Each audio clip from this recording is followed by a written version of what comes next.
آنسو جو مسجد اقصی میں گرے۔ صلیبی جنگ عروج کو پہنچ گئی تھی۔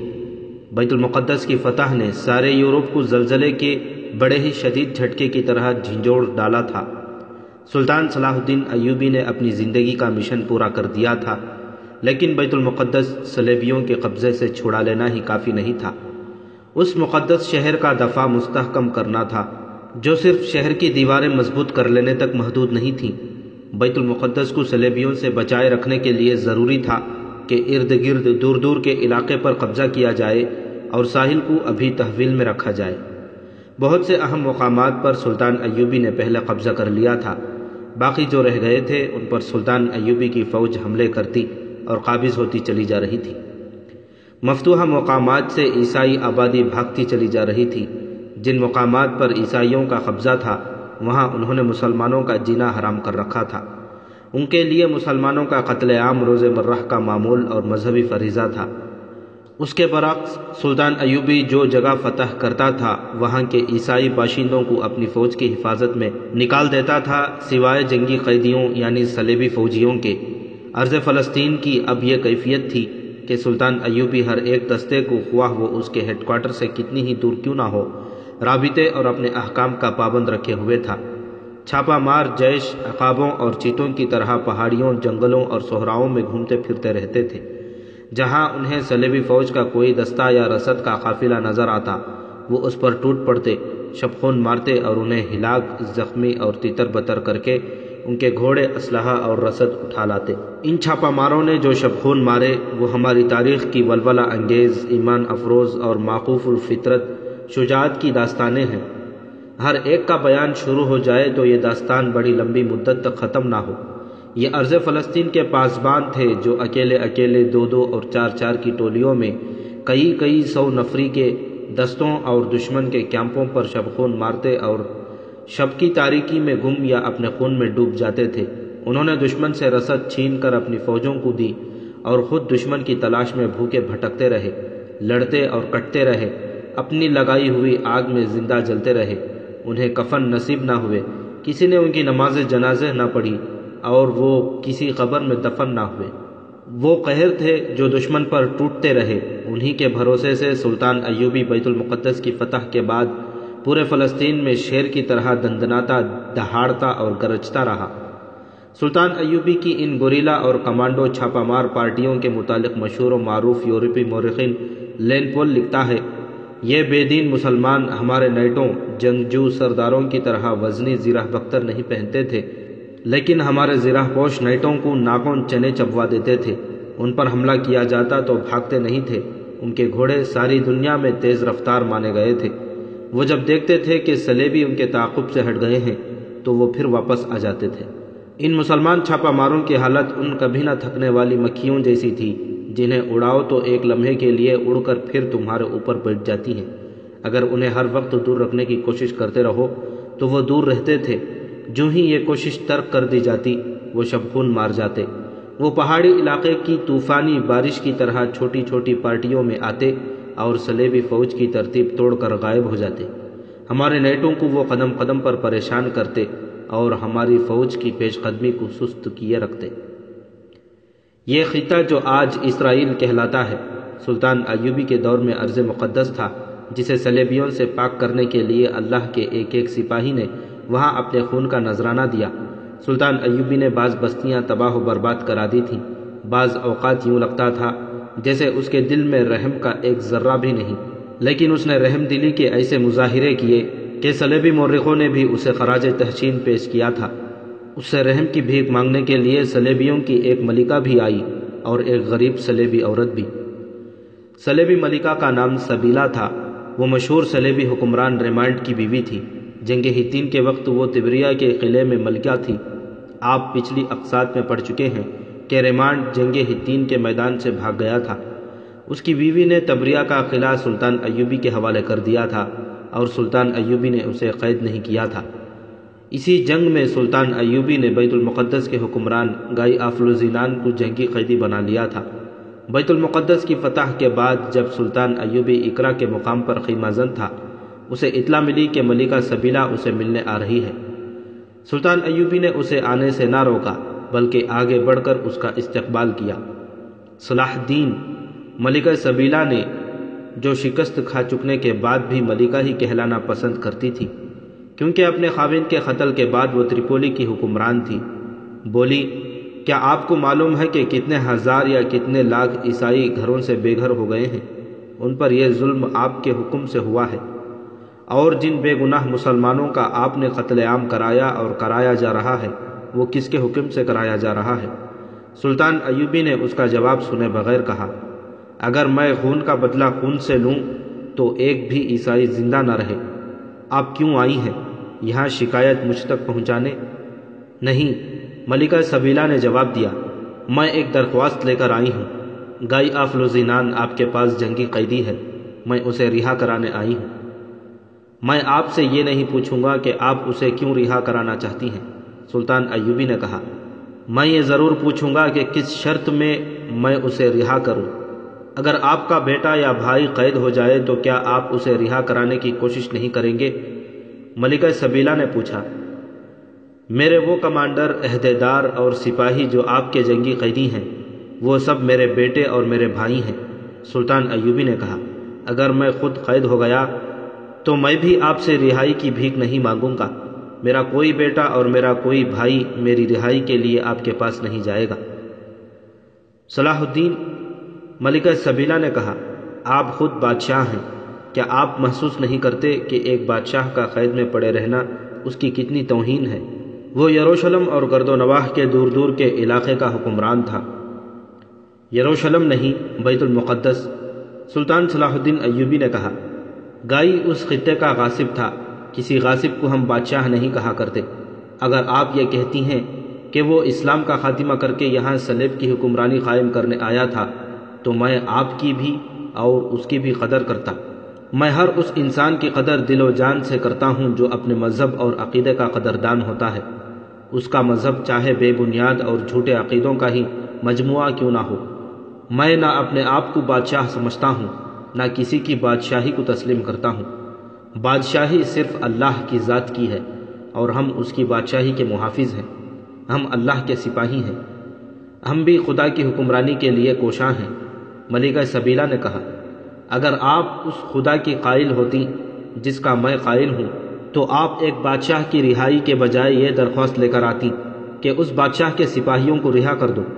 سلطان نے کہا، آپ کو اس سے انکار نہیں ہونا چاہیے کہ یہ خطہ ہمارا ہے، آپ کا نہیں۔ یہاں صلیبی امن پسند باشندوں کی طرح رہ سکتے ہیں، بادشاہ بن کر نہیں۔ اپنے صلیبی دوستوں کو بتا دیں کہ انسانوں کی قتل و غارت سے باز آ جاؤ اور یہاں سے نکل جاؤ۔ آپ کا ہر حربہ ناکام ہو چکا ہے۔ آپ نے اپنی معصوم بیٹیوں کو گناہوں کی تربیت دی اور ان کی عصمتیں داؤں پر لگائیں۔ آپ نے ہمارے مذہبی پیشواؤں کے بحروب میں ایک تقریب کار بھیج کر میری قوم کے عقیدوں کو مجروح کرنے کی کوشش کی۔ آپ نے زر و جواہرات، شراب اور دلکش لڑکیوں کے ذریعے میری قوم میں غداری کا بیج بویا اور خانہ جنگی کرائی۔ آپ نے حشیشین سے مجھے قتل کرانے کی کئی بار کوشش کی۔ آپ نے مسلمانوں میں خانہ جنگی کرائی اور ہماری جنگی طاقت کو تباہ کر دیا۔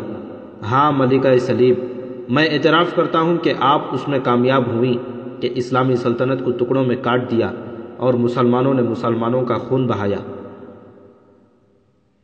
میرے عزیز سلطان، ملکہ سبیلہ نے اسے ٹوکتے ہوئے کہا، میں اتنی لمبی اور پیچیدہ بحث کے لیے نہیں آئی، میں ایک درخواست لے کر آئی ہوں کہ گائی آف لوزینان کو رہا کر دو۔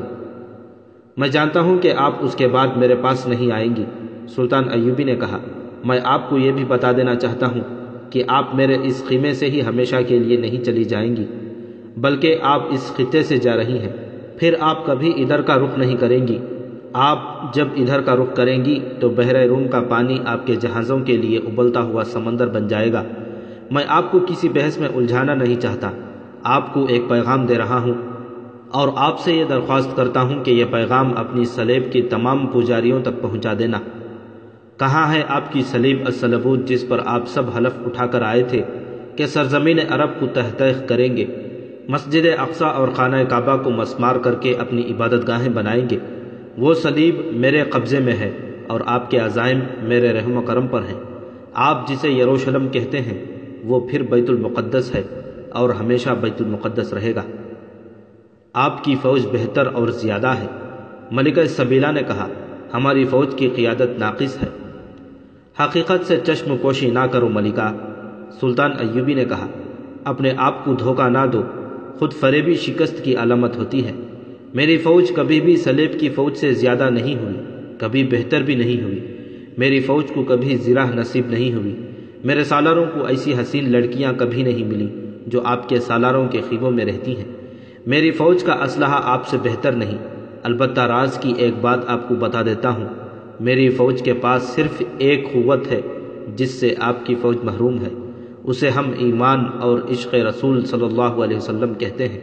اگر آپ کا عقیدہ سچا ہوتا تو آپ کی قوم خدا کو عزیز ہوتی، مگر اس خدا کو جو وحدہ لا شریک ہے آپ نے ایک بیٹے کا باپ بنا رکھا ہے۔ آپ خدا کو انسان کی سطح پر لے آئے ہیں اور اس کی حکومت کو تسلیم کرنے کے بجائے اپنے آپ کو بادشاہ کہتے ہیں اور کہلاتے ہیں۔ کیا آپ مجھے اسلام قبول کرنے کی دعوت دے رہے ہیں؟ ملکہ سبیلہ نے کہا۔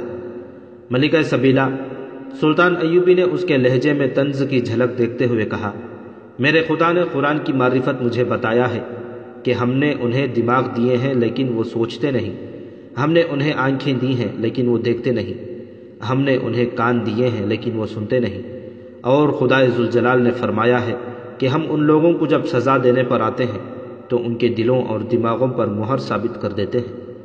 آپ اسلام قبول نہ کریں، میں آپ کو یہ بتا رہا ہوں کہ فتح ان سے ملتی ہے جس کے دل میں ایمان ہوتا ہے۔ میری قوم کے قائدین کے دلوں سے جب آپ نے دولت، عورت اور شراب کے ذریعے ایمان نکال دیا تھا تو ہم آپس میں لڑتے اور ایک دوسرے کا خون بہاتے رہے۔ خدا نے ہمیں سزا دی۔ ساری قوم گنہگار نہیں ہوا کرتی، قائدین گنہگار ہوتے ہیں، مگر سزا پوری قوم کو ملتی ہے۔ قوم گنہگار نہیں ہوتی، اسے گمراہ کیا جاتا ہے۔ میری اصل قوت یہ ہے کہ میں نے شکست کھائی تو اس کی ذمہ داری اپنے سر لے لی۔ میں نے اپنے سالاروں سے بھی یہی کہا کہ غلطی ہے تو ہم سب کی، بدقسمتی ہے تو ہم سب کی ہے۔ حقیقت یہ ہے کہ ہمیں شکست ہوئی ہے اور اب قومی وقار کا تقاضا یہ ہے کہ شکست کو فتح میں بدلو۔ اگر شکست کی ذمہ داری ایک دوسرے پر پھینکتے اور اپنے آپ کو بے گناہ ثابت کرتے رہو گے تو ایک اور شکست سے دوچار ہوگے، اور سلطنت اسلامیہ جو آج 2 دھڑوں میں بٹ گئی ہے کل کئی ٹکڑوں میں بٹے گی اور کفار ایک ایک ٹکڑے کو نگل لیں گے۔ محترمہ، ہماری خانہ جنگی کا ذمہ دار الملک الصالح تھا یا سیف الدین غازی، آپ تھے یا گمشتگین، مگر میں نے اپنے سالاروں سے کہا کہ یہ بھی میری ذمہ داری ہے۔ میں نے ہر حربہ استعمال کیا اور اللہ کے سپاہیوں نے اپنے خون سے سلطنت کے ٹکڑے جوڑ دیے۔ خون سے جوڑے ہوئے ٹکڑے پھر کبھی الگ نہیں ہوتے ملکہ سبیلہ۔ آج دیکھ لیں، وہ وقت یاد کریں جب آپ کی فوجیں مدینہ منورہ تک جا پہنچی تھیں، مگر آج آپ میرے پاس اپنے ایک بادشاہ کی رہائی کی بھیک مانگ رہی ہیں۔ یہ کس عمل کا نتیجہ ہے؟ صرف اس عمل کا کہ اللہ کی ذات نے مجھ پر جو فرض عائد کیا تھا وہ میں نے جان کی بازی لگا کر ادا کیا اور اللہ نے مجھے انعام سے نوازا۔ ملکہ سبیلہ سلطان ایوبی کی باتیں انہماک سے سن رہی تھیں، لیکن اس کے ہونٹوں پر جن میں جوانی، کشش اور حسن ابھی قائم تھا، طنزیہ سی مسکراہٹ تھی۔ میں آپ کو اسلام قبول کرنے کی دعوت نہیں دے رہا، سلطان ایوبی نے کہا۔ آپ کی مسکراہٹ بتا رہی ہے کہ میرے خیمے سے نکل کر آپ میری باتوں کو ذہن سے اس طرح پھینک دیں گی جس طرح آپ کی فوج نے ہتین اور بیت المقدس میں ہتھیار پھینکے تھے۔ میں آپ کو یہ باتیں صرف اس لیے سنا رہا ہوں کہ یہ میرے خدا اور میرے رسول صلی اللہ علیہ وسلم کا حکم ہے کہ جن کی آنکھوں پر پٹی بندھی ہوئی ہے ان کی پٹی کھول دو اور انہیں دکھاؤ کہ حق کیا ہے اور باطل کیا ہے۔ غور کرو ملکہ محترمہ، آپ کے خاوند نے حسن بن صبح کے فدائیوں سے مجھے قتل کرانے کے لیے 4 قاتلانہ حملے کرائے۔ ایک بار میں گہری نیند سویا ہوا تھا جب انہوں نے مجھ پر حملہ کیا، لیکن ہوا کیا، وہ خود قتل ہو گئے۔ ایک بار میں اکیلا ان کے گھیروں میں آ گیا تھا، لیکن میں بچ گیا اور وہ مارے گئے۔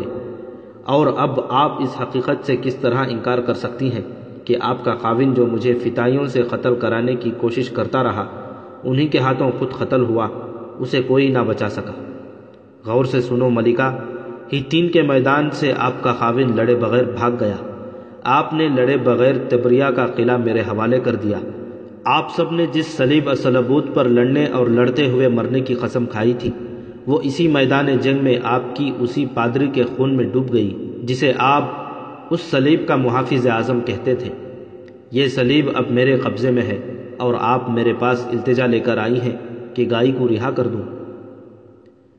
آپ مجھے یہ باتیں کیوں یاد دلا رہے ہیں؟ ملکہ سبیلہ نے جھنجھلا کر کہا۔ اس لیے کہ آپ خدا کے ان واضح اشاروں کو سمجھیں۔ سلطان ایوبی نے جواب دیا، آپ کی آنکھوں پر شہنشاہیت کی پٹی بندھی ہوئی ہے، آپ کو شہنشاہیت پر بھروسہ ہے اور آپ اس حقیقت سے بھی انکار نہیں کریں گی کہ آپ کو اس پر بھی ناز ہے کہ آپ عورت ہیں اور حسین عورت ہیں۔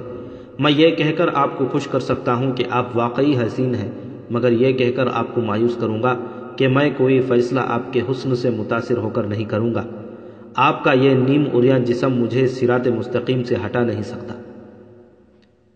ملکہ سبیلہ ایک عام عورت کی طرح ہنس پڑی اور بولی، مجھے بتایا گیا تھا کہ آپ پتھر ہیں۔ سلطان ایوبی نے مسکرا کر کہا، آپ کے لیے میں یقیناً پتھر ہوں، مگر میں ایسا موم ہوں جو ایمان کی حرارت سے پگھل جاتا ہے اور اسے رحم کا جذبہ بھی پگھلا دیتا ہے۔ جسمانی لذت اور آسائش انسان کو نہ اپنے کام کا رہنے دیتی ہیں نہ قوم کے کام کا، اور اسے خدا بھی دھتکار دیتا ہے۔ میں آپ کے دل میں رحم کا جذبہ ہی بیدار کرنے آئی ہوں۔ ملکہ سبیلہ نے کہا، گائے کو رہا کر دیں۔ میں نے سنا ہے کہ سچے مسلمان کے گھر اس کا دشمن چلا جائے تو وہ اسے بھی بخش دیتا ہے۔ اس کے بعد ملکہ سبیلہ منت سماجت پر آ گئی۔ سلطان ایوبی نے اسے کہا کہ وہ گائے کو اس شرط پر چھوڑ دے گا کہ وہ تحریری عہد کرے کہ میرے خلاف ہتھیار نہیں اٹھائے گا۔ ملکہ سبیلہ نے کہا کہ تحریری عہد نامہ دیا جائے گا اور یہ بھی تحریر کر دیا جائے گا کہ گائے اس عہد سے پھر جائے اور پھر کبھی گرفتار ہو جائے تو اسے قتل کر دیا جائے۔ آخر یہی طے ہوا۔ ملکہ سبیلہ چلی گئی۔ سلطان ایوبی نے اسی روز گائے آفلوزینان کی رہائی کا حکم نامہ قاصد کو دے کر دمشق روانہ کر دیا۔ 3-4 دنوں بعد گائے کو سلطان ایوبی کے پاس لایا گیا۔ سلطان ایوبی نے اپنے ترجمان سے، جس کی معرفت وہ صلیبیوں کے ساتھ بات چیت کیا کرتا اور ان کی باتیں سمجھا کرتا تھا، کہا کہ اس عہد نامے کا ترجمہ اس کی زبان میں سنا دو، اور اگر یہ چاہے کہ اس کا ترجمہ اس کی زبان میں بھی تحریر کیا جائے تو کر دو اور اس پر اس کے دستخط کرا لو، اور اسے یہ بھی کہہ دو کہ میں اس کے ساتھ کوئی بات چیت نہیں کرنا چاہتا۔ سلطان ایوبی نے کہا، اسے کہہ دو کہ میں جانتا ہوں کہ یہ عہد نامے کی خلاف ورزی کرے گا اور میرے خلاف لڑے گا۔ اسے کہہ دو کہ میں نے ملکہ سبیلہ سے متاثر ہو کر اسے رہا نہیں کیا۔ میں اسے یہ بتانا چاہتا ہوں کہ میں اس جیسے گنہگار آدمی کو بھی بخش سکتا ہوں۔ میں اللہ کی راہ میں لڑ رہا ہوں، کسی سے میں ذاتی انتقام نہیں لینا چاہتا، اور یہ جہاں جانا چاہتا ہے وہاں تک اسے محافظوں کی حفاظت میں پہنچا دو۔ گائے آفلوزینان جو بیت المقدس کا حکمران تھا اور جنگ حطین میں جنگی قیدی ہوا تھا، عہد نامے پر دستخط کر کے سلطان ایوبی کے سامنے کھڑا تھا۔ سلطان نے ہاتھ بڑھایا، گائے نے پرجوش طریقے سے ہاتھ ملایا اور کہا، ایوبی تم عظیم ہو، اور خیمے سے نکل گیا۔ گائے کی رہائی کو یورپی مورخوں نے کھل کر بیان کیا ہے اور اسے ملکہ سبیلہ کا کارنامہ لکھا ہے، جس سے یہ ظاہر ہوتا ہے کہ جیسے سلطان صلاح الدین ایوبی نے ملکہ سبیلہ سے متاثر ہو کر اور گائے کو اپنے جیسا بادشاہ سمجھ کر رہا کیا تھا، اور جیسے اسے عام اور غریب لوگوں کے ساتھ کوئی ہمدردی نہیں تھی۔ قاضی بہاء الدین شداد نے جو صلیبی جنگوں میں سلطان ایوبی کے ساتھ تھا اور اس کی وفات تک اس کے ساتھ رہا، اپنی یادداشتوں میں ایک غریب عیسائی عورت کا واقعہ تحریر کیا ہے۔ یہ ان دنوں کا واقعہ ہے جب گائے آفلوزینان کی رہائی کے بعد صلیبیوں نے ساحلی شہر اقرا کا محاصرہ کر رکھا تھا۔ اس محاصرے کا تفصیلی ذکر آگے آئے گا۔ صلیبی فوج کے کیمپ کے ساتھ ہی ان عیسائی شہریوں کا کیمپ تھا جو دوسری جگہوں اور بیت المقدس سے نکل کر یہاں جمع ہو گئے تھے۔ محاصرہ 2 سال طویل ہو گیا تھا۔ سلطان ایوبی کے ایک تو چھاپہ مار تھے جو محاصرہ کرنے والی صلیبی فوج کے کسی نہ کسی حصے پر شبخون مارتے رہتے تھے، دوسرے کچھ غیر فوجی مسلمان تھے جو انہی علاقوں کے رہنے والے تھے۔ انہیں اجازت دی گئی تھی کہ صلیبی فوج کو پریشان کرتے رہیں۔ چونکہ عیسائی شہری اپنی فوج کے ساتھ تھے، اس لیے وہ فوج کی مدد کرتے تھے۔ مسلمان غیر فوجی گروہ ان عیسائی شہریوں کو بھی پریشان کرتے رہتے تھے۔ رات کو ان کے کیمپ میں گھس جاتے اور ان کا سامان اٹھا لاتے تھے۔ کبھی کبھی وہ 1-2 عیسائیوں کو اٹھا لاتے اور انہیں جنگی قید میں دے دیتے تھے۔ عیسائی شہری اپنی فوج سے شکایت کرتے رہتے تھے کہ مسلمان چور اور ڈاکو رات کو آ کر ان کا سامان چوری کر لیتے ہیں۔ فوج نے پہرے کا انتظام کر دیا، اس کے باوجود چوری چکاری اور اغوا کا سلسلہ جاری رہا۔ ایک رات ایک آدمی عیسائیوں کے کیمپ سے 3 ماہ عمر کی ایک بچی اٹھا لایا۔ ماں کی یہ ایک ہی بچی تھی اور وہ بھی دودھ پیتی بچی۔ اس نے واویلا بپا کر دیا۔ وہ صلیبی کمانڈروں کے پاس گئی، وہ پاگل ہوئی جا رہی تھی، کسی کے ہاتھ نہیں آتی تھی۔ صلیبیوں کے اعلیٰ کمانڈر تک وہ جا پہنچی۔ اس نے اس عورت کو اجازت دے دی کہ سلطان صلاح الدین ایوبی کا کیمپ قریب ہی ہے، اس کے پاس چلی جاؤ۔ سب کو یقین تھا کہ بچی کو مسلمان اٹھا لے گئے ہیں۔ ممتا کی ماری ہوئی ماں پوچھتی بھٹکتی سلطان ایوبی کے کیمپ میں آ پہنچی۔ قاضی بہاؤالدین شداد لکھتا ہے کہ اس وقت وہ سلطان ایوبی کے پاس کھڑا تھا اور سلطان کہیں جانے کے لیے گھوڑے پر سوار ہو چکا تھا۔ کسی نے اسے بتایا کہ ایک غریب سی عیسائی عورت روتی آئی ہے اور سلطان سے ملنا چاہتی ہے۔ سلطان ایوبی نے کہا کہ اسے فوراً لے آؤ، اس پر یقیناً ہماری طرف سے زیادتی ہوئی ہوگی۔ عورت جب سلطان ایوبی کے سامنے آئی تو وہ گھوڑے کے قریب زمین پر پیٹ کے بل لیٹ گئی اور بار بار ماتھا زمین پر رگڑتی اور روتی رہی۔ سلطان ایوبی نے اسے کہا کہ اٹھو اور بتاؤ کہ تم پر کس نے زیادتی کی ہے۔ مجھے اپنے فوجی کمانڈروں نے کہا ہے کہ صلاح الدین ایوبی کے پاس چلی جاؤ، وہ بہت رحم دل ہے اور فریاد سنے گا۔ عورت نے کہا، آپ کے آدمی میری دودھ پیتی بچی اٹھا لائے ہیں۔ قاضی بہاؤالدین شداد لکھتا ہے کہ عورت جس انداز سے روتی تھی اور جو فریادیں کرتی تھی، اس سے سلطان ایوبی کی بھی آنکھوں میں آنسو آ گئے۔ بچی کو اغوا ہوئے 6-7 دن گزر چکے تھے۔ سلطان ایوبی گھوڑے سے اتر آیا۔ اس نے حکم دیا کہ ابھی معلوم کرو کہ بچی کون لایا ہے۔ اس نے عورت کو کھانا کھلانے کو کہا اور جہاں کہیں وہ جا رہا تھا وہاں نہ گیا۔ وہ مسلمان شہری جو عیسائی کیمپ میں سامان وغیرہ اٹھانے جاتے تھے، فوج کے ساتھ رہتے تھے، ان میں سے جو آدمی بچی اٹھا لایا تھا وہ وہاں موجود تھا۔ وہ سلطان ایوبی کے پاس آ گیا۔ اس نے بتایا کہ بچی اسی نے اغوا کی تھی اور اسے وہ فروخت کر آیا ہے۔ سلطان ایوبی نے حکم دیا کہ اس آدمی کے ساتھ اس شخص کے پاس جاؤ جس نے اس سے بچی خریدی ہے، اور اس نے جو قیمت دی تھی وہ اسے دے کر بچی لے آؤ۔ سلطان ایوبی بچی کی واپسی تک اپنے خیمے میں موجود رہا۔ بچی دور نہیں گئی تھی، جلدی مل گئی، اس کی قیمت واپس کر دی گئی۔ سلطان ایوبی نے اپنے ہاتھوں بچی ماں کے ہاتھوں میں دی۔ ماں نے بچی کو فوراً اپنی چھاتیوں کے ساتھ لگا لیا اور ایسی بے تابی سے پیار کیا کہ شداد کے الفاظ میں ہم سب پر رقت طاری ہو گئی۔ سلطان ایوبی نے اسے ایک گھوڑی پر رخصت کر دیا۔ بیت المقدس پر مسلمانوں کا قبضہ ہو گیا اور ارض فلسطین میں صلیبیوں کو ہر مقام پر شکست ہوئی تو صلیبی دنیا میں بھونچال آ گیا۔ اس وقت 3 بادشاہیاں جنگی لحاظ سے بہت طاقتور مانی جاتی تھی۔ ایک تھی فرانس، دوسری جرمنی اور تیسری انگلستان۔ ان کے پوپ پاپائے روم اربانوس ثانی نے خود ہر ایک کے پاس جا کر انہیں جنگ کے لیے تیار کیا۔ اس کی زبان پر ہر جگہ یہی الفاظ تھے، اگر تم صلاح الدین ایوبی کے خلاف نہ اٹھے تو سارے یورپ سے صلیب اٹھ جائے گی اور ہر جگہ تمہیں اسلامی جھنڈے لہراتے نظر آئیں گے۔ یہ جنگ صلاح الدین ایوبی کی ذاتی جنگ نہیں، یہ عیسائیت اور اسلام کی جنگ ہے۔ صلیب اعظم مسلمانوں کے قبضے میں ہے، یروشلم پر مسلمانوں کا جھنڈا لہرا رہا ہے۔ ہزارہ عیسائی عورتیں مسلمانوں کے قبضے میں چلی گئی ہیں، وہ مسلمان فوج میں تقسیم کی جا رہی ہیں۔ کیا تم گھر بیٹھے اسلام کے بڑھتے ہوئے طوفان کو روک سکتے ہو؟ تم کس طرح برداشت کر رہے ہو کہ وہ صلیب جس پر حضرت عیسیٰ کو مصلوب کیا گیا تھا مسلمانوں کے قبضے میں چلی جائے؟ پوپ نے اس قسم کی جھوٹی سچی باتیں سنا کر بڑے بڑے صلیبی بادشاہوں کو مشتعل کر دیا۔ جرمنی کا بادشاہ فریڈرک 2 لاکھ فوج لے کر سب سے پہلے آ گیا۔ یہ فوج اتنی زیادہ تھی کہ اس نے کسی صلیبی بادشاہ کو اپنا اتحادی نہ بنایا۔ اس نے اپنا پلان بنا رکھا تھا، اس کے مطابق اس نے دمشق پر حملہ کیا۔ اس کی بدقسمتی یہ تھی کہ وہ سلطان ایوبی کے طریقہ جنگ سے واقف نہیں تھا۔ وہ 2 لاکھ نفری کے لشکر کے بھروسے پر سرزمین عرب پر قبضہ کرنے آیا تھا۔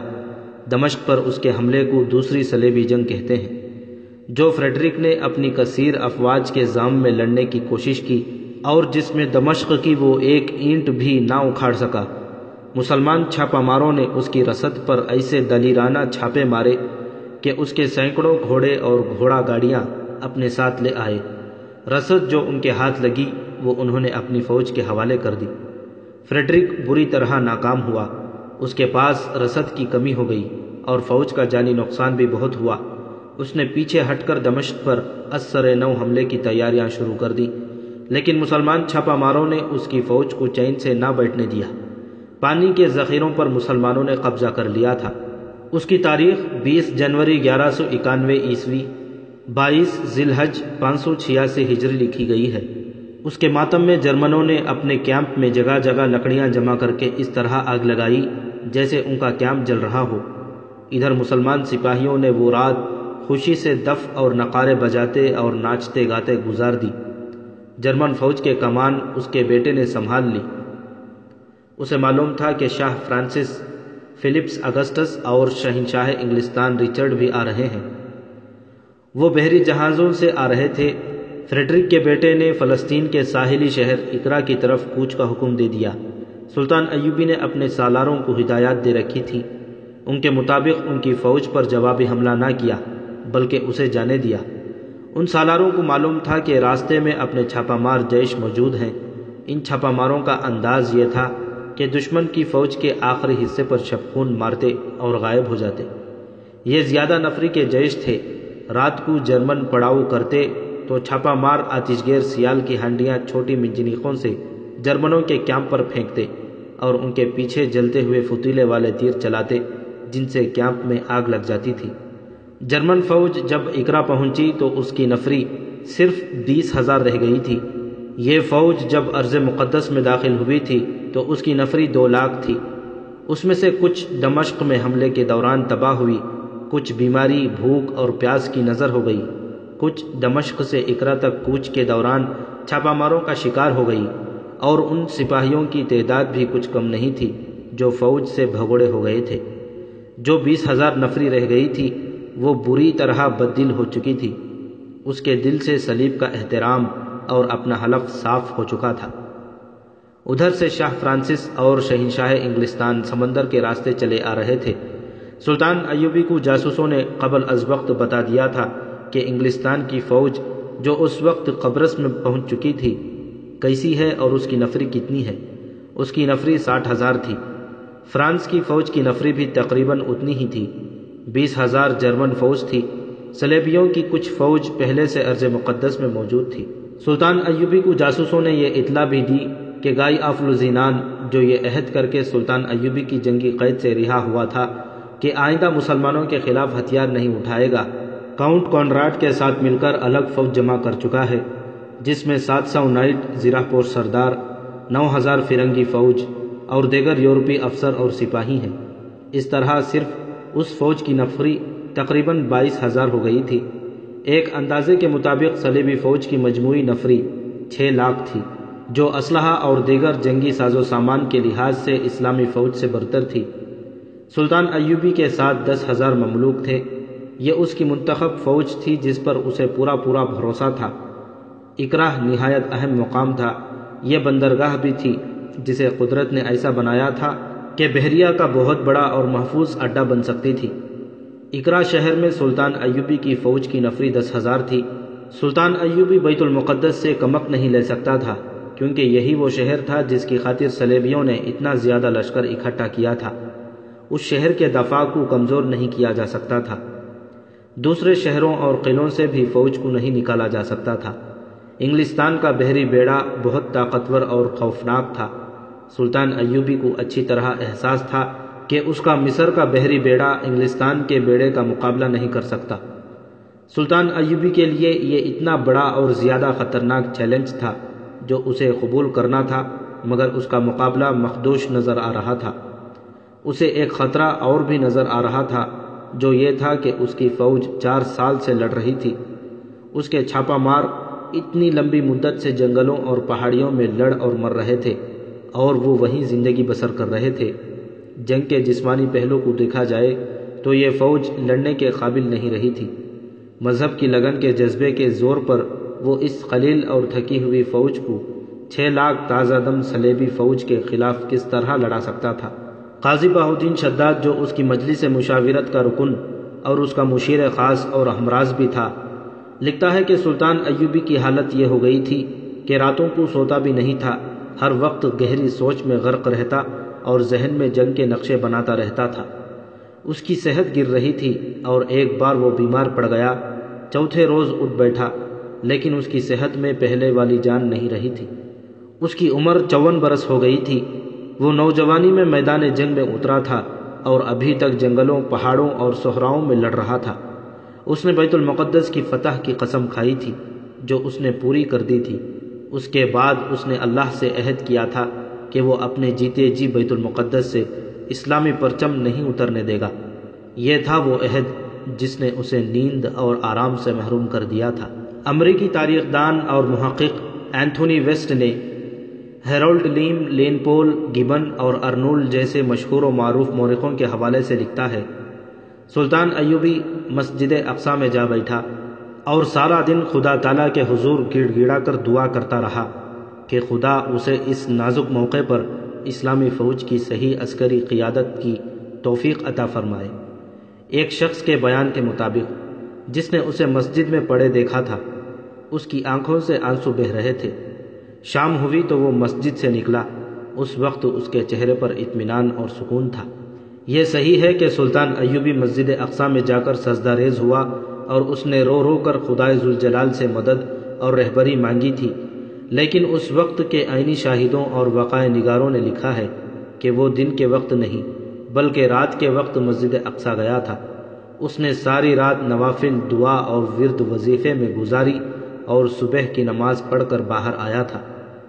اس رات وہ مسجد میں اکیلا نہیں تھا۔ مسجد کے صحن کے ایک کونے میں کوئی معمولی آدمی اپنے اوپر کمبل ڈالے بیٹھا تھا۔ وہ کبھی ایک سجدہ کرتا، کبھی 2، اور دعا کے لیے ہاتھ اٹھائے، ہاتھ منہ پر پھیرتا، پھر سجدے میں چلا جاتا تھا۔ اسے نماز پڑھنی نہیں آتی تھی، یا وہ کوئی ایسا ورد یا وظیفہ کر رہا تھا جس میں اسی طرح سجدے اور دعا کرنی تھی۔ یہ شخص اس وقت مسجد کے کونے میں آ بیٹھا تھا جس وقت عشاء کی نماز پڑھ کر آخری نمازی مسجد سے نکل گیا تھا۔ اس کا چہرہ کمبل میں چھپا ہوا تھا۔ صبح جب مؤذن نے اذان دی تو وہ اٹھا اور اپنے آپ کو کمبل میں چھپا کر مسجد سے نکل گیا تھا۔ ایک آدمی جو مسجد کے دروازے میں داخل ہو رہا تھا اسے دیکھ کر رک گیا، کچھ دیر دیکھتا رہا، پھر اس کے پیچھے چل پڑا۔ کمبل والے نے گھوم کر دیکھا اور قدم تیز کر لیے۔ اس کے تعاقب میں جانے والا بھی تیز تیز چلنے لگا۔ آگے ایک اور آدمی کھڑا تھا۔ کمبل والا اس کے پاس جا رکا اور کچھ کہہ کر آگے چلا گیا۔ دوسرا آدمی وہیں کھڑا رہا۔ تعاقب میں جانے والے نے اس سے پوچھا کہ یہ کون تھا؟ اوہ، یہ تم ہو؟ اس آدمی نے کہا، تم اس کا تعاقب کر رہے ہو؟ میں نے اس کے پاؤں دیکھے ہیں۔ تعاقب کرنے والے نے کہا، یہ مرد نہیں عورت ہے، تمہاری رشتہ دار ہے، تم اسے جانتے ہو؟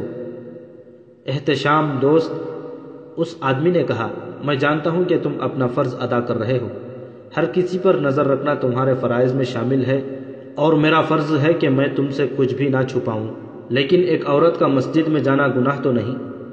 بالکل نہیں، احتشام نے کہا، مجھے شک اس سے ہوا ہے کہ اس نے اپنے آپ کو کمبل میں کیوں لپیٹ رکھا ہے۔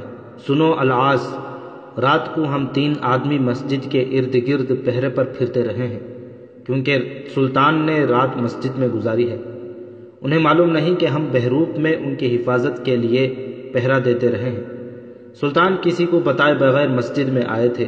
انہیں معلوم نہیں کہ ان کے باوردی محافظوں کے علاوہ بھی کوئی ان کی حفاظت پر مامور ہے۔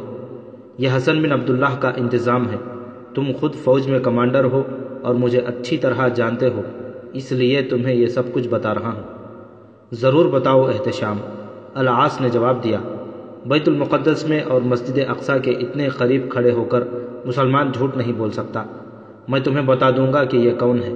تم یہ بتاؤ کہ تم نے اس پر کیوں شک کیا ہے؟ میں نے رات اسے صحن کے کونے میں دیکھا، احتشام نے جواب دیا۔ سلطان کی حفاظت کے لیے ضروری تھا کہ اسے وہاں سے اٹھا دیا جاتا۔ عشاء کا وقت گزر گیا تھا، اس آدمی کو چلے جانا چاہیے تھا۔ اس وقت سلطان اندر ممبر کے سامنے عبادت اور وظیفے میں مصروف تھا۔ یہ آدمی جو کمبل میں لپٹا ہوا تھا سلطان پر قاتلانہ حملہ کر سکتا تھا لیکن کسی کو مسجد سے اٹھایا اور نکالا نہیں جا سکتا۔ میں نے یہ بھی دیکھا کہ یہ شخص عجیب طریقے سے عبادت کر رہا تھا، سجدے سے اٹھتا اور دعا کے لیے ہاتھ اٹھا لیتا۔ اس نے باقاعدہ نماز نہیں پڑھی۔ میں نے اپنے ساتھیوں کو بتایا۔ میرے دونوں ساتھیوں نے باری باری اندر آ کر اس طرح اسے دیکھا کہ اسے پتہ نہ چل سکا کہ اسے کوئی دیکھ رہا ہے۔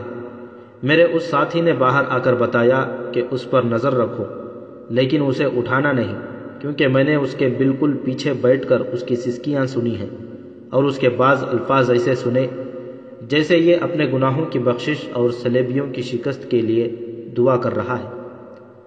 اس سے مجھے اور زیادہ شک ہوا۔ وہ اتنا بے خبر نہیں ہو سکتا تھا کہ اسے یہ بھی پتہ نہ چل سکتا کہ اس کے پیچھے کوئی آدمی آ کر بیٹھ گیا ہے۔ ہم کوئی فیصلہ نہ کر سکے کہ کیا کیا جائے۔ اس شش و پنج میں رات گزر گئی۔ صبح کی اذان کے ساتھ ہی یہ آدمی مسجد سے نکلا۔ ہم نے باری باری ساری رات اس پر نظر رکھی تھی۔ میں نے مسجد کی روشنی میں دیکھا کہ یہ جب باہر آ رہا تھا تو کمبل میں سے اس کے پاؤں نظر آ رہے تھے، اور میں نے اس کے ہاتھ بھی دیکھے جو اس نے فوراً کمبل میں چھپا لیے تھے۔ میں اس کے تعاقب میں چل پڑا۔ ہاں میرے دوست، العاص نے کہا، تم نے ٹھیک دیکھا ہے، یہ مرد نہیں عورت ہے، اور بڑی ہی خوبصورت اور جوان عورت ہے، اور میں تمہیں یہ بھی بتا دیتا ہوں کہ یہ ایک گنہگار عورت ہے جو 10 سال ہمارے خلاف جاسوسی کرتی رہی ہے۔ یہ صلیبی ہے؟ صلیبی تھی، العاص نے جواب دیا، اب مسلمان ہے۔ میں نے اسے ایک مسلمان گھر میں رکھا ہوا ہے۔ اسے تم مجذوب کہہ سکتے ہو، درویشیوں کی طرح باتیں کرتی ہے، اور تم لوگ اس کی باتوں میں آ گئے ہو۔ احتشام نے کہا، تم میدان جنگ میں لڑنے والے فوجی ان عورتوں کی چال بازیوں کو نہیں سمجھ سکتے۔ تم میرے ساتھ آؤ۔ العاص نے کہا، تم اسے دیکھو، اس کی باتیں سنو، اپنا شک رفع کرو، ہمیں بھی کچھ بتاؤ۔ یہ تمہارا فن ہے کہ تم بہتر سمجھ سکتے ہو۔ میں اعتراف کرتا ہوں کہ میں اس کی باتوں کا قائل ہو گیا ہوں۔ میں نے اسے پناہ دلوائی ہے، میرے ساتھ آؤ۔ اور احتشام العاص کے ساتھ چلا گیا۔ وہ ایک بزرگ کا مکان تھا جو مدت سے بیت المقدس میں رہتا تھا۔ احتشام اور العاص اس کی دیوڑی میں جا بیٹھے۔ یہ بزرگ انسان جو عالم فاضل بھی تھا، نماز کے لیے مسجد میں چلا گیا تھا۔ احتشام نے العاص سے کہا کہ اس عورت کو دیکھنے سے پہلے میں تم سے یہ پوچھوں گا کہ یہ عورت کہاں سے آئی ہے۔ اس کے متعلق تم جو کچھ جانتے ہو مجھے بتا دو۔ یہ پچھلی گرمیوں کا واقعہ ہے، العاص نے احتشام کو سنایا۔ میں مصر کے سرحد سے تھوڑی دور چھاپہ ماروں کے ایک دستے میں تھا۔ بیت المقدس فتح ہو چکا تھا۔ ہماری زندگی ٹیلوں، ٹیکریوں اور صحرا میں گزر رہی تھی۔ اس علاقے میں ہمارا وہ کام نہیں رہ گیا تھا جو ادھر کے چھاپہ مار ابھی تک کر رہے ہیں۔ آخر ہمیں واپسی کا حکم مل گیا۔ مجھے ایک جیش کی کمان دے دی گئی۔ میرے ساتھ 16 چھاپہ مار تھے۔ ہر ایک جیش اپنے اپنے طور پر واپس آ رہا تھا۔ ایک جگہ ٹیلے ستونوں کی طرح کھڑے تھے، اور بعض کی شکلیں بڑی ڈراؤنی اور عجیب عجیب سی تھیں۔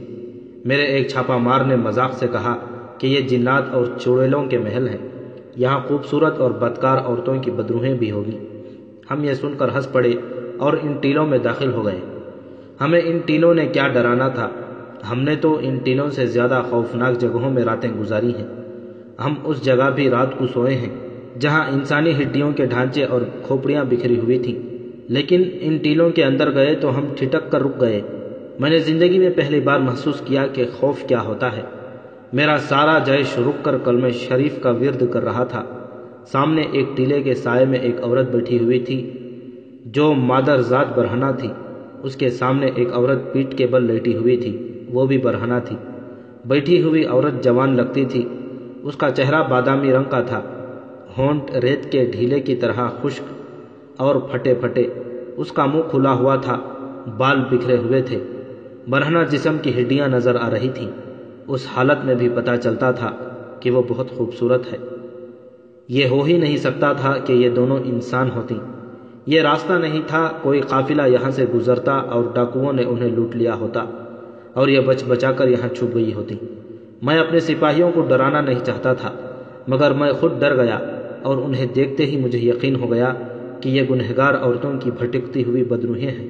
میں اس امید پر دور ہی رکا رہا کہ یہ غائب ہو جائیں گی، مگر جو عورت بیٹھی ہوئی تھی بیٹھی رہی اور جو لیٹی ہوئی تھی وہ لیٹی رہی۔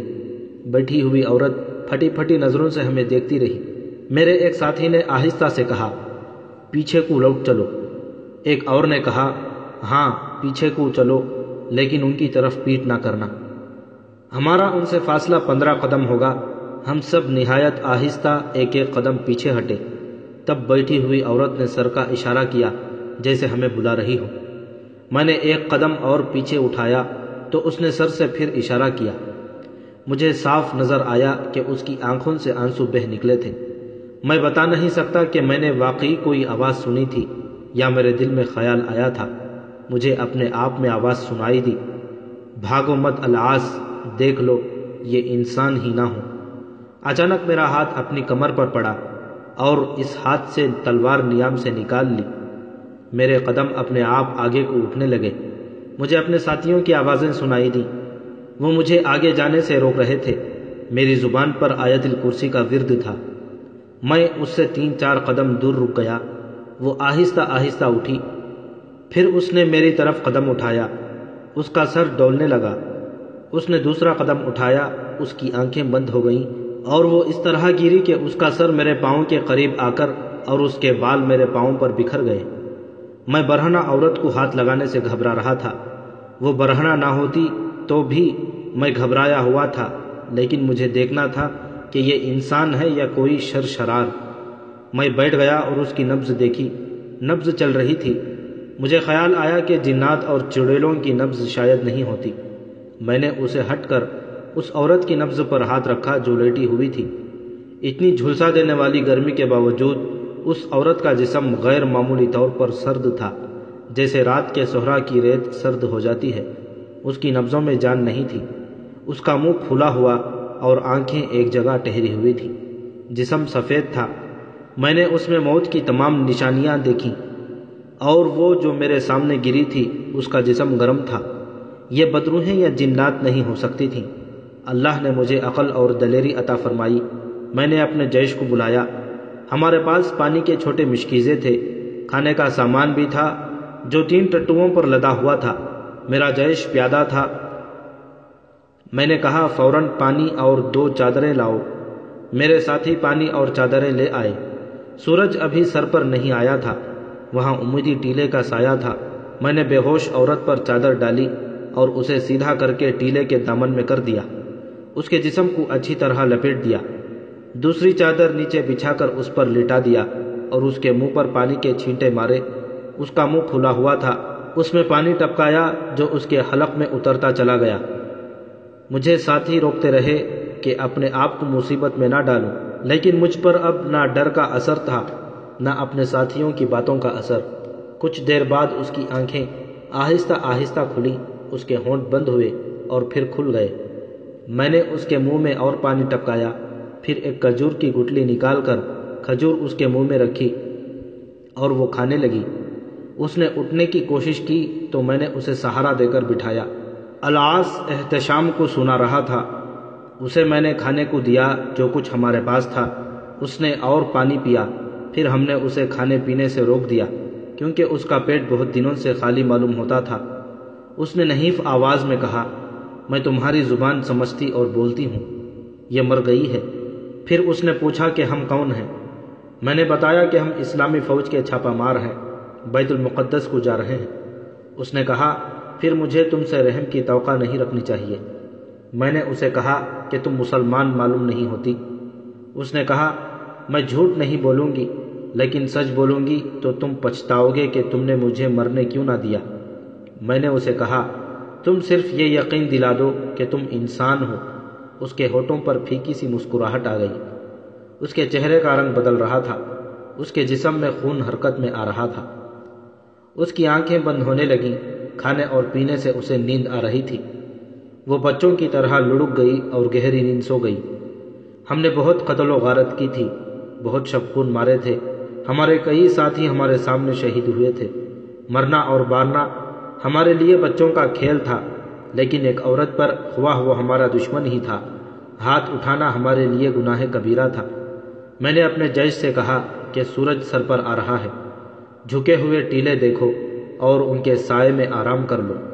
یہ جاگے گی تو اسے ساتھ لے جائیں گے۔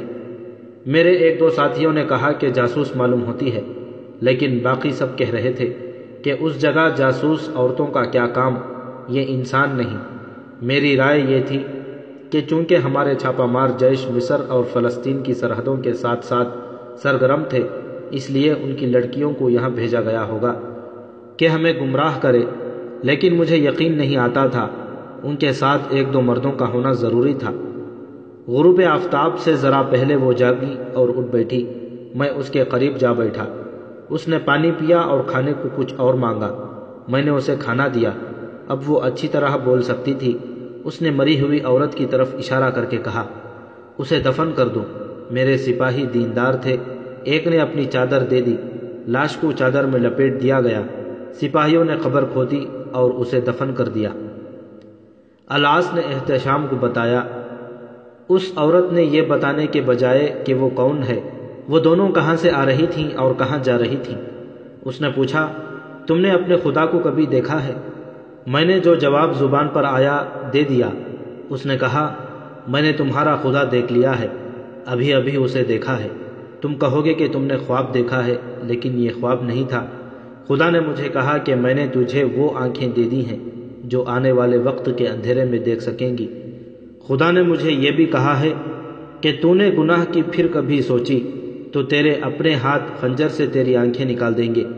خدا نے مجھے یہ بھی کہا ہے کہ میں تجھے اس جگہ لے جا رہا ہوں جہاں سے میں نے اپنے رسول صلی اللہ علیہ وسلم کو اپنے پاس بلایا تھا۔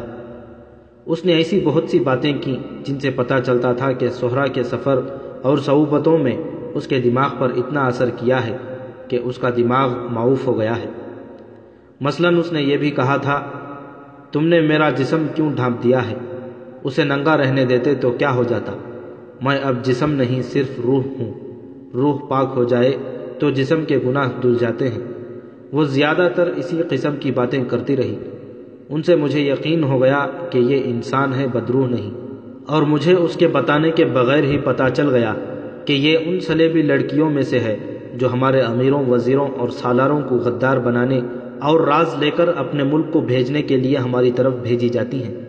لیکن اس کی ان باتوں سے مجھے یہ شک ہونے لگا کہ اس کے دماغ پر کچھ بھی اثر نہیں ہوا، اور یہ اس قسم کی باتیں کر کے مجھے بے وقوف بنا رہی ہے تاکہ میں اسے وہاں تک حفاظت سے پہنچا دوں جہاں یہ جانا چاہتی ہے۔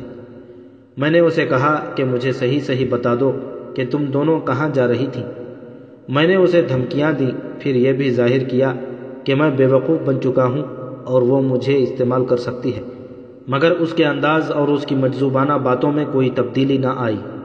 سورج غروب ہونے کے بعد میں نے اسے سامان والے ٹٹو پر بٹھا دیا اور ہم چل پڑے۔ سفر رات کو ہی کرنا ہوتا تھا، دن کو صحرا جلنے اور جلانے لگتا تھا۔ میں نے اپنے جیش سے کہہ دیا تھا کہ مجھ پر کوئی شک نہ کرنا، اگر اسے تنہا میں لے جاؤں تو اس سے میرا مقصد صرف یہ ہوگا کہ میں اس سے بھید لینے کی کوشش کر رہا ہوں۔ میرا جیش آگے آگے چلتا رہا اور میں اس عورت کے ٹٹو کے ساتھ بہت پیچھے رہا۔ وہ اب سنبھلتی جا رہی تھی، لیکن اس کی باتیں درویشوں کی طرح ہی رہیں۔ آدھی رات کے بعد ہم نے پڑاؤ کیا۔ اسے میں نے سب سے الگ رکھا اور خود بھی اس کے ساتھ رہا۔ میں نے اس سے ایک بار پھر پوچھا کہ وہ کہاں جانا چاہتی ہے۔ اس نے جواب دیا، جہاں تم لے جاؤ گے۔ میں نے کہا کہ میں اسے قید خانے میں لے جا رہا ہوں۔ اس نے کہا، قید خانے میں بھی خدا ہوتا ہے۔ پھر میں نے دوسرا طریقہ اختیار کیا، وہ یہ تھا کہ میں نے سفلا پن کا اور حیوانیت کا مظاہرہ کیا۔ مجھے توقع تھی کہ وہ میرے ساتھ سودا بازی کرے گی اور کہے گی کہ میں اسے کسی ایسے شہر میں پہنچا دوں جو صلیبیوں کے قبضے میں ہو، لیکن اس پر کچھ بھی اثر نہ ہوا۔ اس نے میری طرف توجہ ہی نہ دی۔ اگلی رات اس نے بتایا کہ وہ کون ہے اور کہاں سے آئی ہے۔ اس نے بتایا کہ وہ 1.5 سال سے قاہرہ رہی ہے، وہاں کسی امیر کبیر تاجر کی بیٹی بنی رہی، ایک مسلمان حاکم کی داشتہ رہی اور 2 حاکموں کو اس کا دشمن بنایا، پھر تینوں کو آپس میں ٹکرایا، قاہرہ کے سرکاری کاموں میں گڑبڑ کرائی، 2 صلیبی جاسوسوں کو قید خانے سے رہا کرایا، ایک بڑے خطرناک جاسوس اور تخریب کار کو جسے سزائے موت دی جانے والی تھی ان مسلمان حاکموں کی مدد سے فرار کرایا۔ اس نے اور بھی بہت سے کام کیے۔ آخر میں وہ جاسوسی اور سراغ رسانی کے استاد اور سربراہ علی بن سفیان کو قتل کرانے کا بندوبست کر رہی تھی۔ اسے جنگ حطین کے نتیجے کی اطلاع ملی۔ اسے یہ بھی معلوم ہوا کہ صلیب الصلبوت سلطان ایوبی کے قبضے میں آ گئی ہے اور اس صلیب کا محافظ اعظم میدان جنگ میں مارا گیا ہے۔ اسے یہ بھی پتہ چلا کہ کچھ صلیبی حکمران مارے گئے اور جنگی قیدی ہو گئے ہیں، اور بیت المقدس کا حکمران گائی افلوزینان بھی قید ہو گیا ہے۔ یہ خبریں اس کے دماغ پر ہتھوڑوں کی طرح پڑتی رہیں۔ پھر اسے دو اور خبریں ملی۔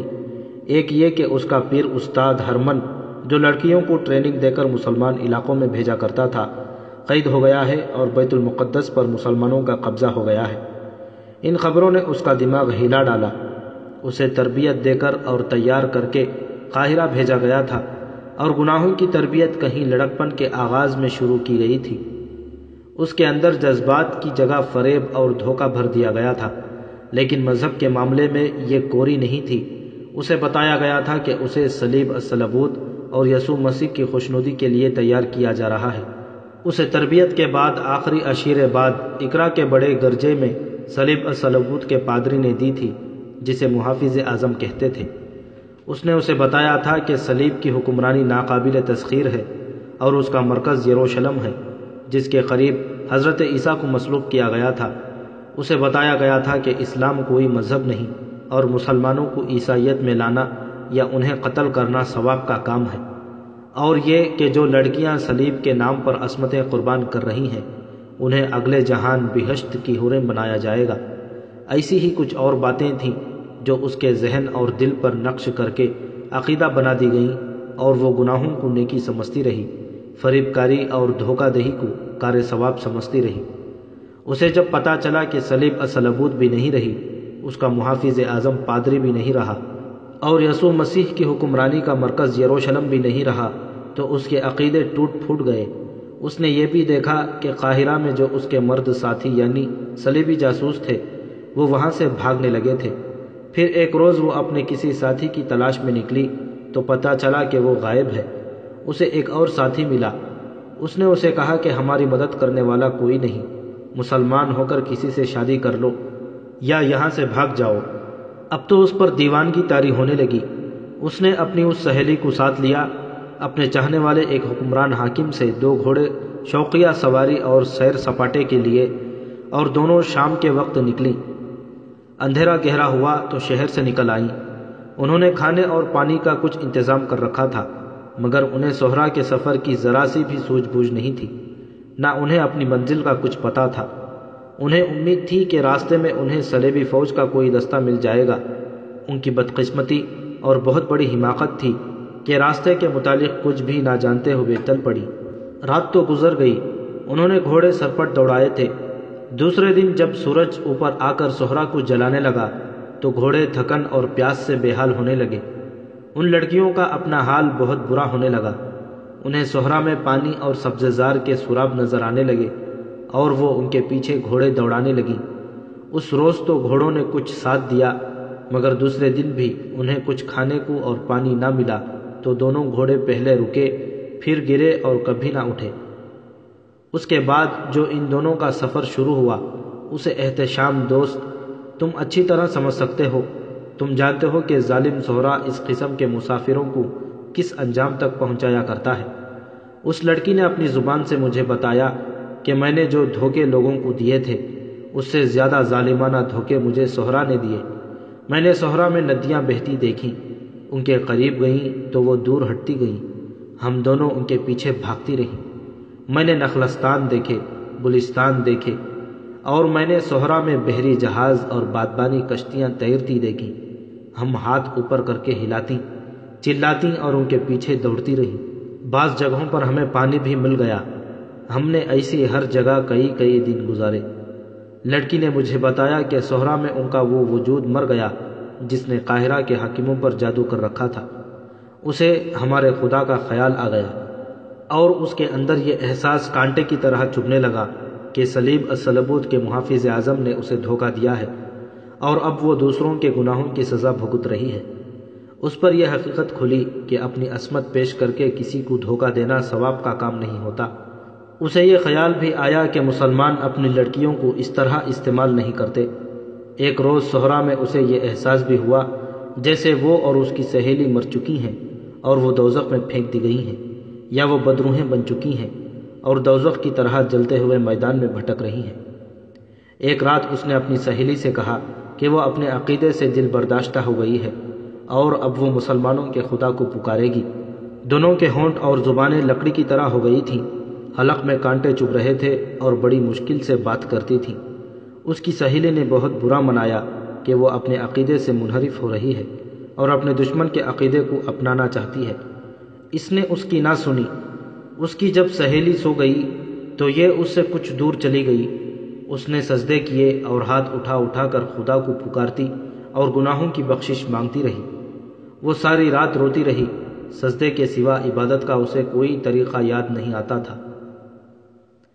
اسی رات اس کے دماغ پر اثر ہو گیا، یا واقعی خدا نے اسے کوئی اشارہ دیا۔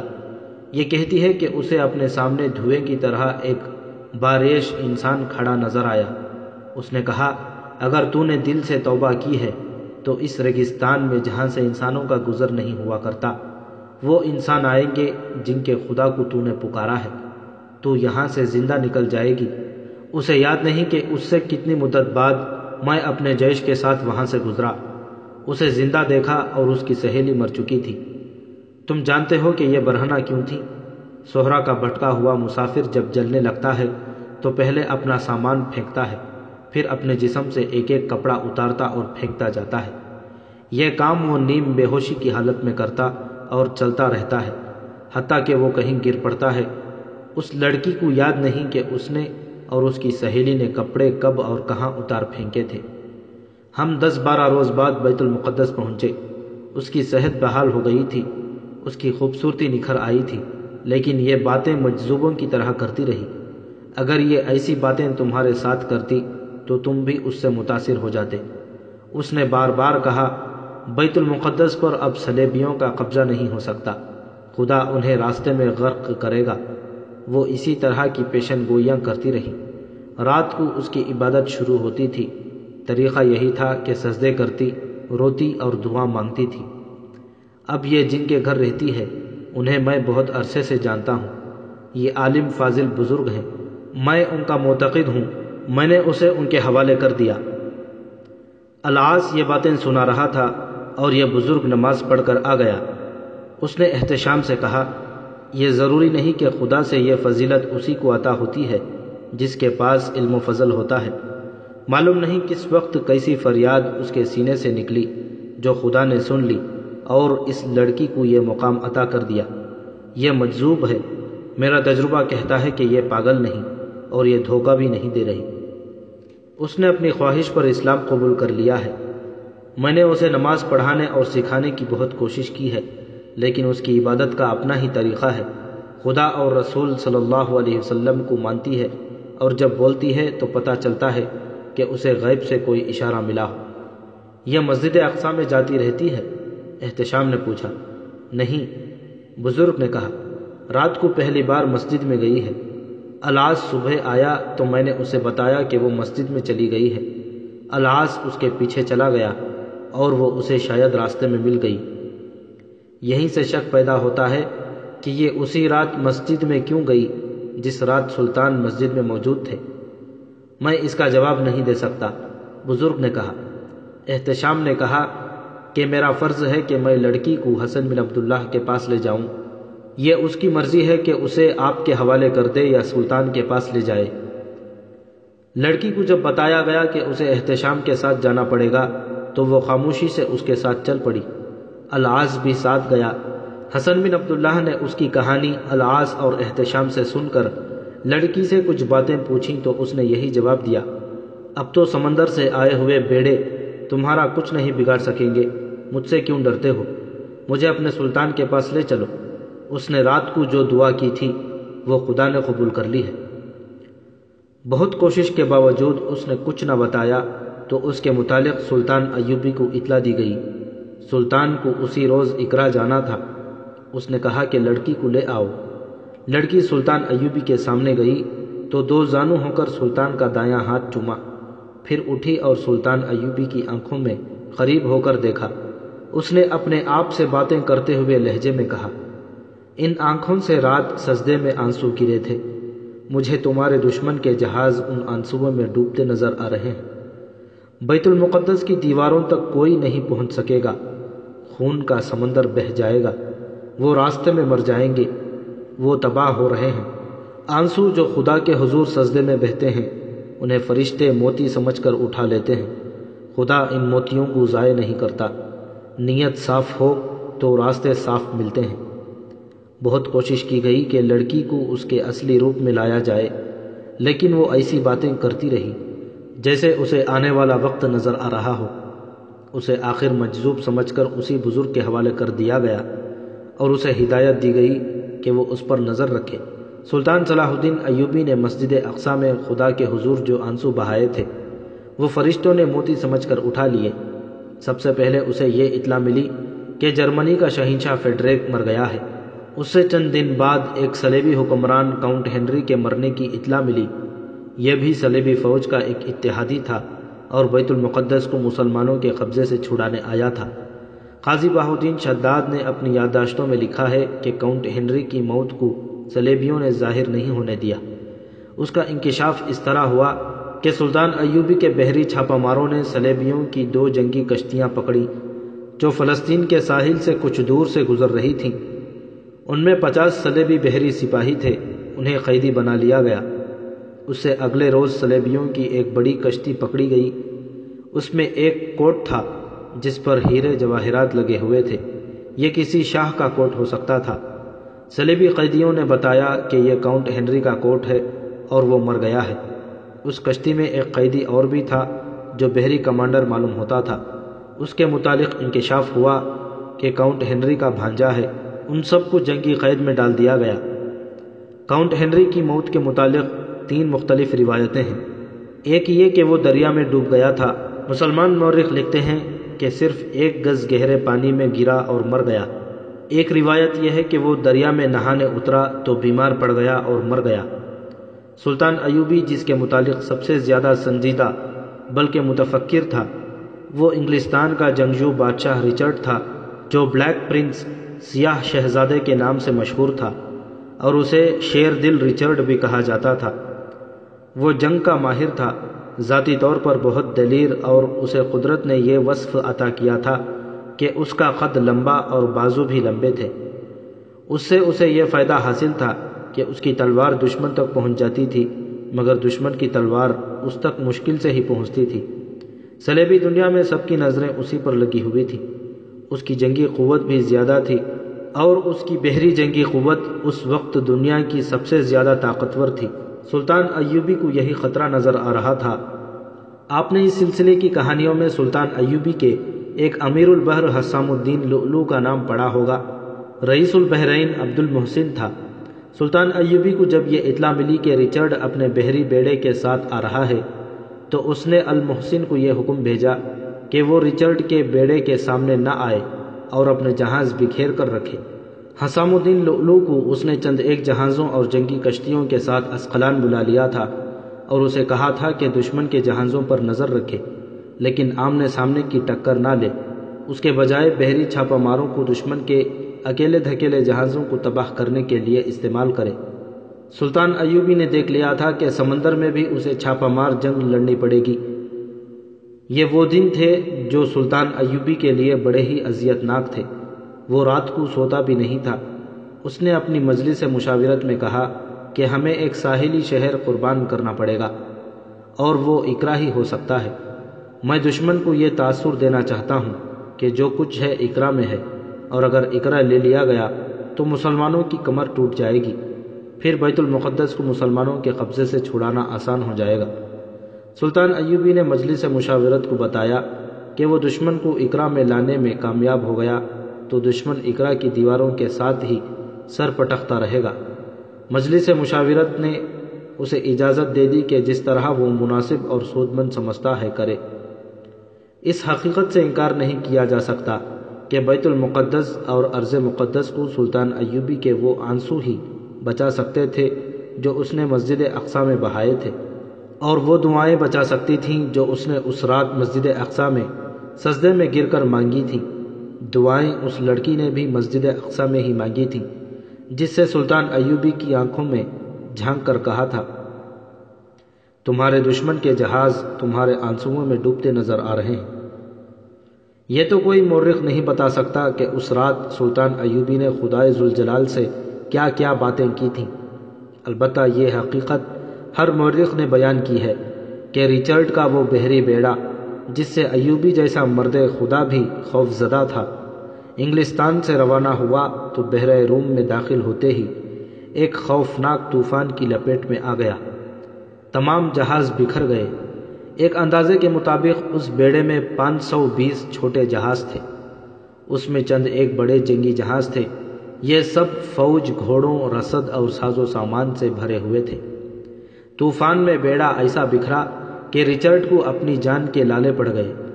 طوفان کے بعد جب کئی دنوں کی تگ و دو سے بیڑا یکجا کیا گیا تو پتہ چلا کہ 25 بیڑے جہاز غرق ہو گئے ہیں اور 2 بہت بڑے بار بردار جہاز بھی ڈوب گئے ہیں۔ ان میں بے انداز اسلحہ اور دیگر سامان تھا۔ رچرڈ کو جو سب سے زیادہ نقصان برداشت کرنا پڑا وہ ایک خطیر رقم تھی جو وہ اپنے ساتھ لا رہا تھا۔ یہ بے بہا خزانہ تھا جو بحر روم کی تہ میں چلا گیا۔ رچرڈ قبرص کے جزیرے میں لنگر انداز ہوا تو اسے پتہ چلا کہ اس کے بیڑے کے 3-4 جہازوں کو طوفان نے قبرص کے ساحل پر پہنچا دیا ہے۔ ان میں سے ایک میں اس کی نوجوان بہن جوانا بھی تھی اور اس کی منگیتر بے رنگ یارا بھی۔ ان دونوں کے متعلق اس نے سمجھ لیا تھا کہ ڈوب مری ہیں، لیکن وہ زندہ سلامت تھے۔ البتہ قبرص کے بادشاہ آئزک نے رچرڈ کے لیے یہ مسئلہ کھڑا کر رکھا تھا کہ اس نے اپنے ساحل کے ساتھ آنے والے ان 3 جہازوں سے سامان نکلوا کر اپنے قبضے میں لے لیا اور تمام آدمیوں کو رچرڈ کی بہن اور منگیتر سمیت قید میں ڈال دیا تھا۔ رچرڈ کو آئزک کے خلاف جنگ لڑنی پڑی۔ آئزک کو شکست دے کر اسے ایک خیمے میں قید کیا، مگر آئزک رات کو اس طرف سے خیمہ پھاڑ کر جدھر کوئی پہرے دار نہیں تھا فرار ہو گیا۔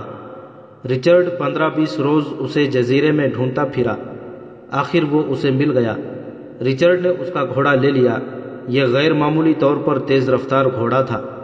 رچرڈ ارض مقدس میں لڑنے آیا تھا تو یہی گھوڑا اس کے پاس تھا۔ رچرڈ جب ارض مقدس کے ساحل کے قریب آیا اس وقت اس کے اتحادی صلیبی اکرہ کو محاصرے میں لے چکے تھے۔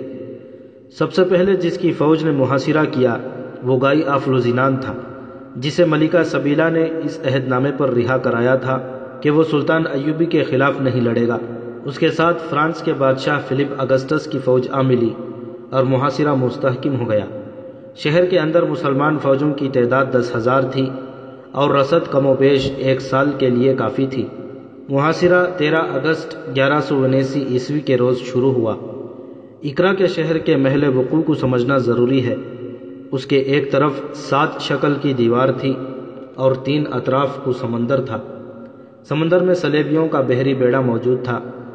جہاز بکھیر کر کھڑے کیے گئے تھے۔ دیوار سے دور صلیبی فوج نے ڈیرے ڈال دیے تھے۔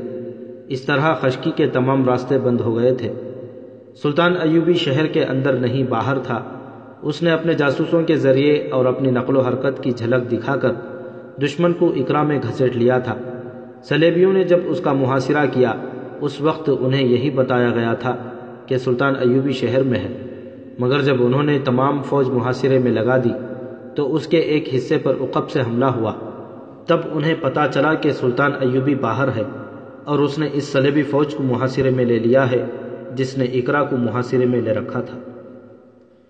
سلطان ایوبی کی یہ دشواری تھی کہ اس کے پاس فوج کی کمی تھی، تاہم اسے توقع تھی کہ وہ محاصرہ توڑ لے گا، لیکن وہ یہ بھی چاہتا تھا کہ محاصرہ زیادہ مدت تک رہے تاکہ صلیبیوں کی طاقت یہیں پر صرف ہوتی رہے۔ 4 اکتوبر 1179 عیسوی کے روز صلیبیوں پر زبردست حملہ کیا۔ صلیبی مقابلے کے لیے تیار تھے۔ بڑی ہی خونریز جنگ ہوئی جس میں 9,000 صلیبی مارے گئے، لیکن ان کے پاس 6 لاکھ کا لشکر تھا۔ 9,000 کے مر جانے سے کوئی فرق نہ پڑا۔ انہوں نے شہر کو فتح کرنے پر زیادہ توجہ مرکوز رکھی، لیکن ان کی فوج دیوار کے قریب جانے سے ڈرتی تھی کیونکہ دیوار کے اوپر سے مسلمان ان پر تیروں کے علاوہ آتش گیر سیال کی ہنڈیاں پھینکتے تھے۔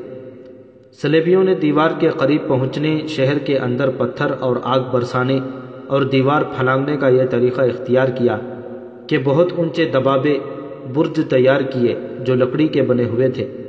ان کے نیچے لکڑی کے پہیے لگائے گئے اور یہ برج اتنے بڑے تھے کہ ان میں کئی سو سپاہی سما جاتے تھے۔ انہیں مسلمانوں کے پھینکے ہوئے آتشیں، سیال اور آگ سے بچانے کے لیے ان کے فریموں پر تانبا چڑھا دیا گیا تھا۔ یہ برج جب دیوار کے قریب لے جائے گئے تو دیوار سے مسلمانوں نے ان پر آتش گیر سیال کی ہانڈیاں پھینکنی شروع کر دیں۔ سیال برجوں پر بھی پھیلا اور اس کے اندر جو سپاہی کھڑے تھے ان پر بھی پڑا۔ جب چند ہانڈیاں پھینکنے کے بعد برج بھیگ گئے تھے تو صرف ایک ایک جلتی ہوئی لکڑی آئی۔ ہر برج سے ایک لکڑی ٹکرائی اور برج مہیب شعلوں کی لپیٹ میں آ گیا۔ ان میں سے ایک بھی سپاہی زندہ نہ رہا۔ دیوار کے باہر ایک خندق تھی جسے پار کرنا صلیبیوں کے لیے مشکل تھا۔ انہوں نے اس خندق کو مٹی سے بھرنا شروع کر دیا، لیکن شہر کے اندر کی فوج اس قدر دلیری کے ساتھ اس کے جیش باہر آ کر صلیبیوں پر حملہ کرتے اور واپس چلے جاتے۔ صلیبیوں نے خندق کو بھرنے کے لیے یہاں تک کیا کہ ان میں سے اپنے مرے ہوئے سپاہیوں کی لاشیں پھینک دیں، پھر ان کے جتنے سپاہی مرتے ان سب کی لاشیں خندق میں پھینک دیتے۔ عقب سے ان پر سلطان ایوبی نے وسیع پیمانے کے شب خونوں کے انداز کے حملے کیے، مگر صلیبیوں کا محاصرہ ٹوٹنے کے بجائے مستحکم ہو گیا تھا۔ شہر والوں کے ساتھ سلطان ایوبی نے پیامبر کبوتروں کے ذریعے رابطہ قائم کر رکھا تھا۔ دوسرا ذریعہ یہ تھا کہ ایک آدمی جس کا نام عیسیٰ الاموام تھا، چمڑے میں پیغام باندھ کر کمر کے ساتھ باندھ لیتا اور سمندر میں اتر جاتا۔